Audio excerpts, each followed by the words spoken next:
Welcome back to Careers Explained. Today we're talking with Nolan Piatkowski about his career path and current role as a financial planning analyst at IMAX. He received his bachelor's degree from Northeastern University in finance and business analytics, and his work experience includes working as a financial planning analyst co-op at Salsify and as a corporate finance co-op at Boston Consulting Group. Welcome, Nolan, and thanks for coming on today. Thanks for having me, Heidi. Happy to be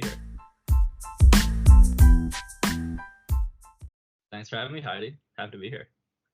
Can you start by telling us what you do in your current role? Yeah, so my official title is Analyst FP&A, with FP&A standing for Financial Planning Analysis. So more or less, I'm a financial analyst at IMAX, and I started about 5 months ago now. Started mid-August, so relatively new still to the corporate world, of course, but definitely excited to be here.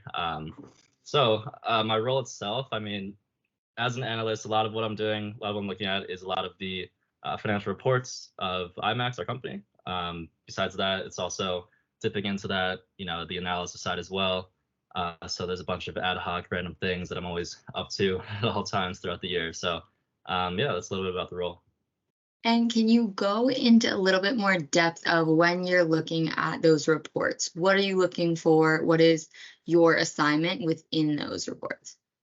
Yeah, so I think that a lot of what I look at when it comes to the reports is a lot of like the trends and the ratios that we see. So a lot of what we do is we reference, for example, our initial budget that is planned out the year prior, and then comparing that to our actuals that come in every month, every day, and then also doing reiterations of that budget as well and our forecasts, and which are done on a quarterly basis. So a lot of what those reporting procedures is comparing to either the forecast, the budget, to actuals to see if we're in line with what we're spending, how we're making money, things of that nature. Gotcha. Thank you for that. And then can you give a description of a task like what you just described in terms of the timeline? You get it, does that take an hour, a day? What does it look like in terms of what you're doing in a day? In a day, yeah. So obviously reporting is a big part of it for sure. And we always have our month-end close procedures where we're trying to confirm our actuals in the prior month, things like that. So that happens usually more or less like once a month. And then throughout the day, it really depends, which is kind of nice to hear.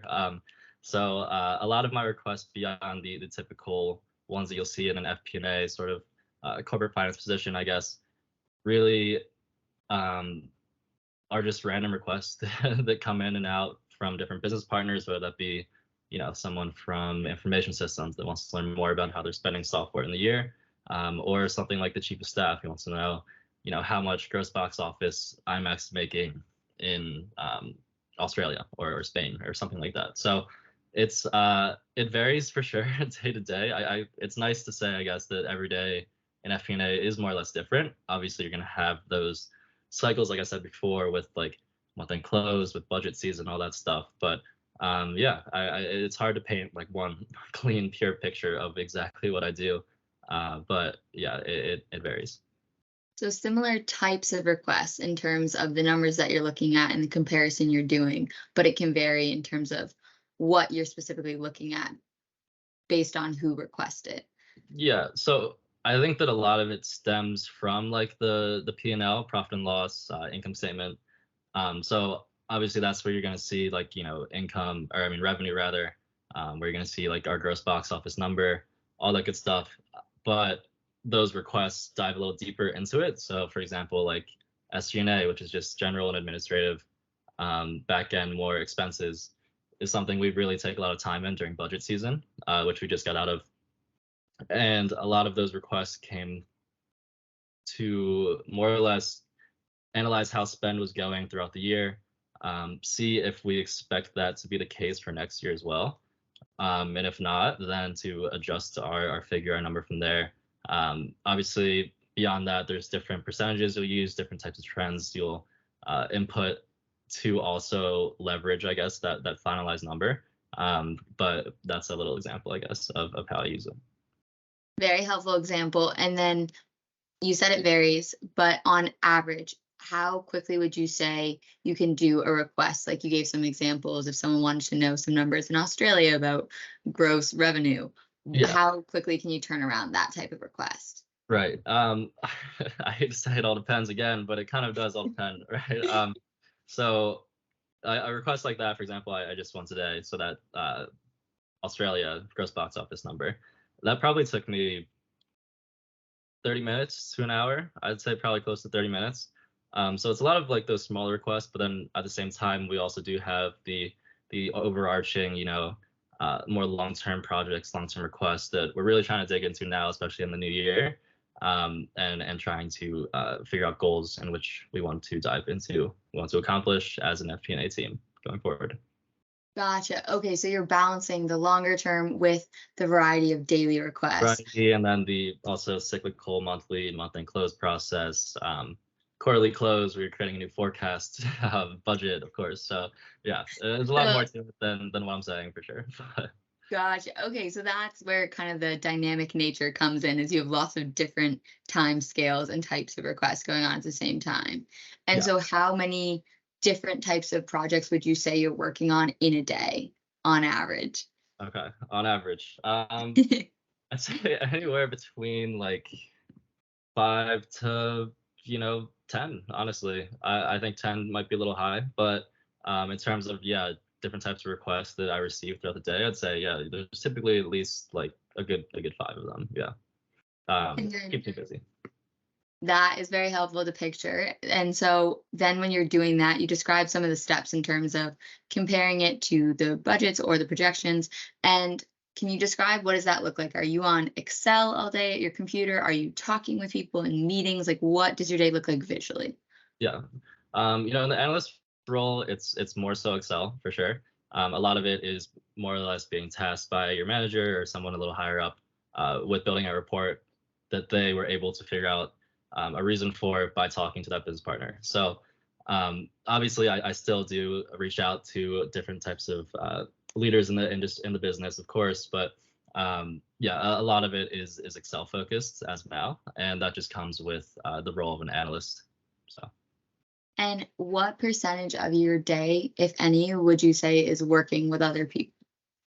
Yeah, I mean, I think a percentage is tough to say, but um, I'm talking to people every day, 100%. I work 5 days in office as well at IMAX, and in that, I think that's really helpful for me, especially as a first job out of college too, especially just to get acclimated to that in-office environment, feel out, just how people interact, how they live, how they function, things like that, and yeah, there's never a day where I'm not either asking, my boss a question or reaching out to a different type of leader in the company, just about something or vice versa. So Gotcha. And regardless of those questions, or outside of that, I should say, are those report assignments usually independent, or is it usually a collaborative team effort? Or does it depend, as I'm guessing it might be? depends for sure, but I think that a lot of them are typically a team effort, 100%. Yeah, so obviously like that little, I'll keep going back to the gross box office example that I said earlier. It's helpful. So that's individual, right? That's something that chief of staff walked up to my desk today and was like, "Hey, Nolan, can you help me figure out the numbers, the information I'm looking for?" And yeah, so I mean that one obviously is one person, but then there's obviously much bigger projects as well. Um, for example, budget. We're always talking to each other at all times, just trying to lock down numbers, lock down our final projections for what we expect the new year to be. And in that, obviously, you're going to be talking to every team member. Every team member more or less has a different function, has a different sort of specialty, I guess, in the company. So there's a lot of collaboration all around. Gotcha. Okay, so it might depend on the size of the project, usually larger in scale, more collaborative. Yes, of course. Yeah. And so, what are some things that you like about the role? One of the things I like,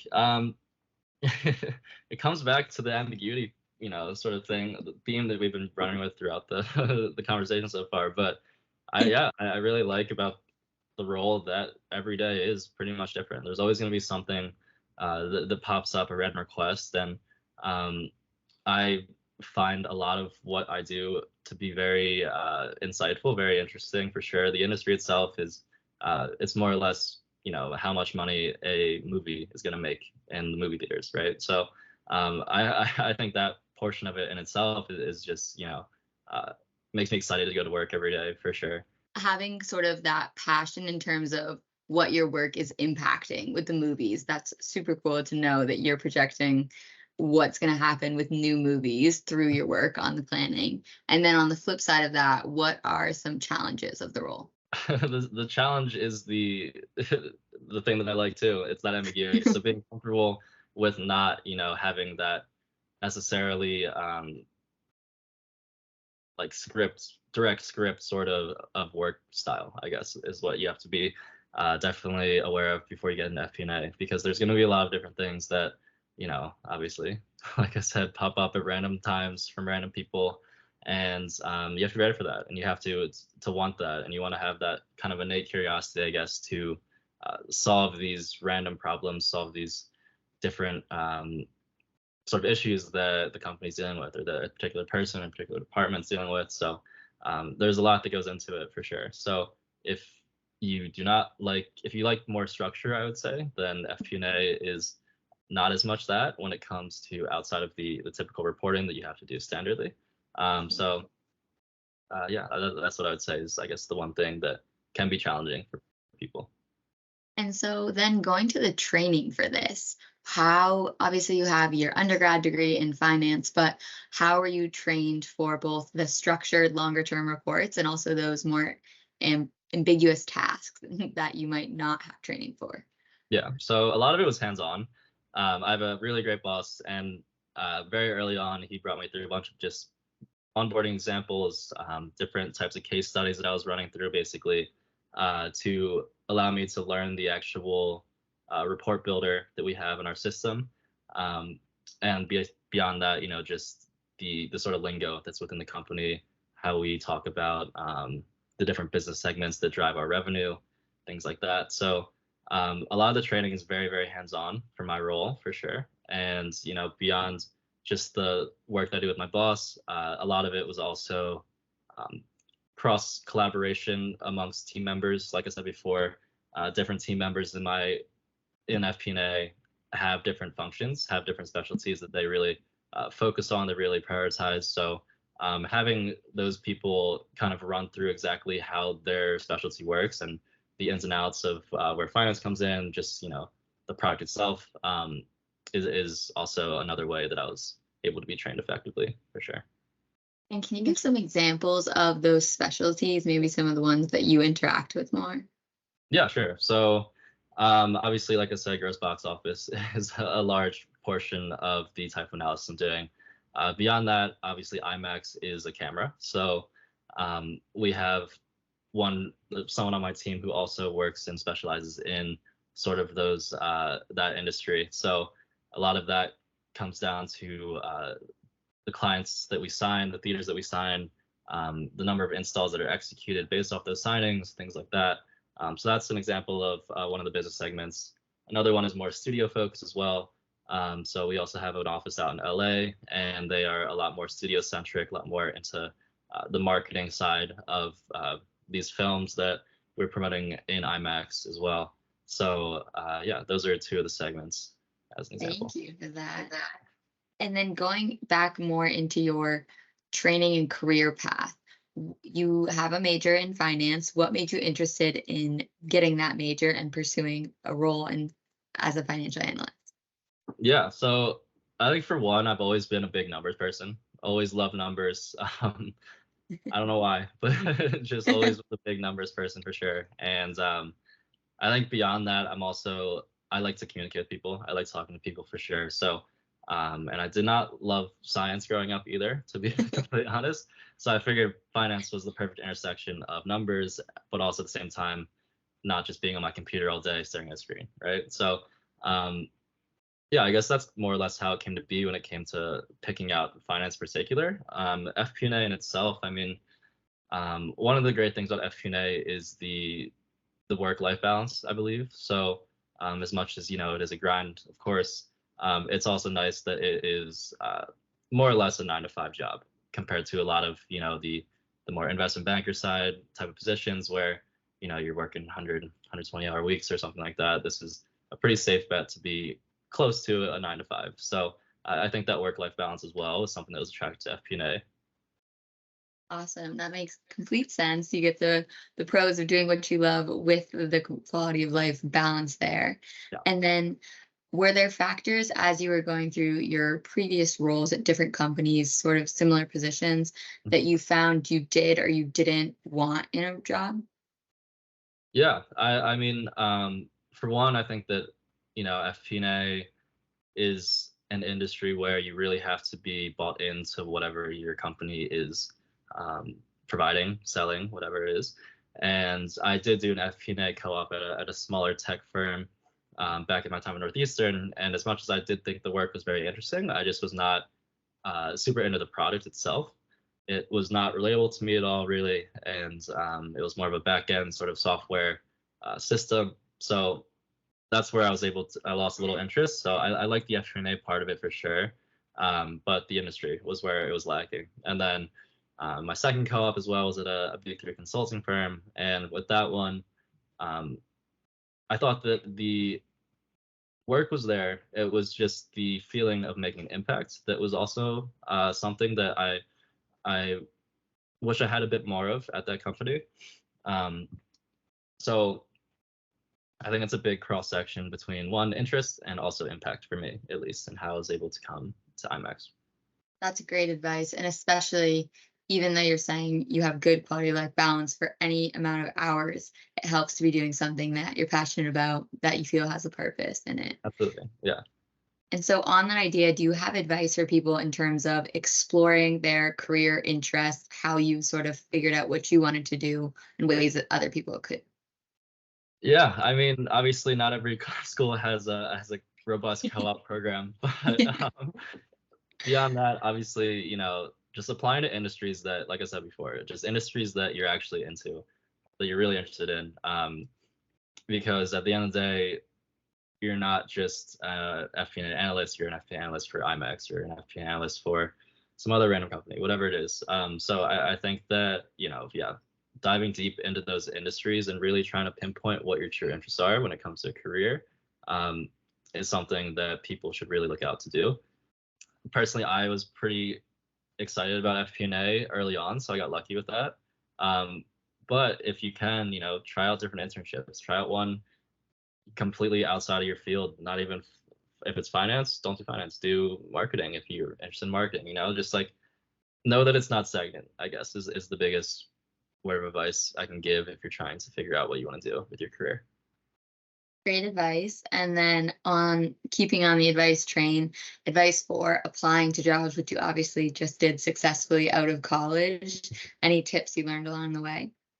LinkedIn is very important. I think that's one of the main things that I learned.